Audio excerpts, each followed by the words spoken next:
So Democrats are having a tough time embracing the fact that Donald Trump is actually a moderate on abortion, and even though he overturned Roe v. Wade, that doesn't mean he's going to support an indefinite ban on abortion or sign a bill federalizing it.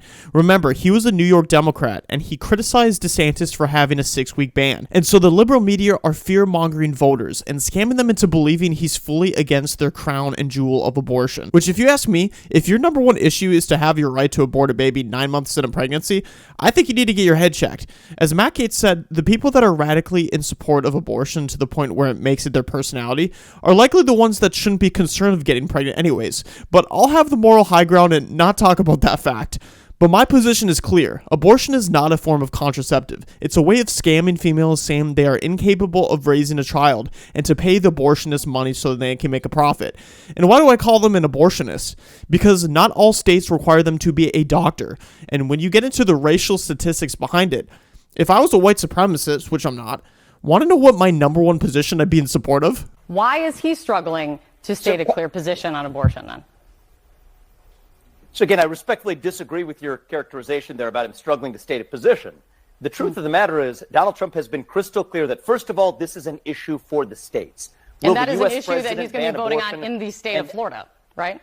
Well, first of all, in his capacity for running for U.S. president, what he's running for Kamala Harris against, he has been clear that he is against a federal ban on abortion. Now, on the Florida bill, which I want to address as well, there is a difference between being opposed to a 6-week ban, which he's been consistent on, both during the campaign when I ran against him, as well as throughout, that he's against a 6-week ban.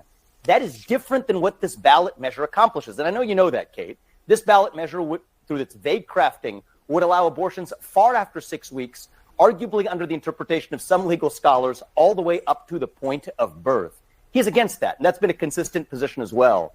So I do think this attempt by Democrats, and it's politics, so you'd expect it, to conflate an opposition to a 6-week ban with somehow being in favor of a ballot measure that actually would allow for far more than that is, I think, sophistry. And the job of voters, I hope they do it, is to see through that, even if it's served up to the media.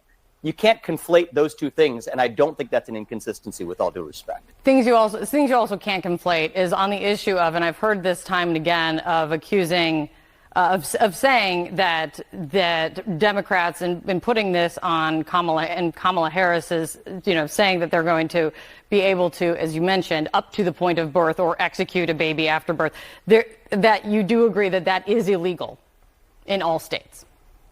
That's not an issue. Is and should be illegal, except for when you look at the vaguely drafted statutes that are now expanding in these ballot measures. And I think that's the debate we ought to be having in this country, is an honest debate at the state level.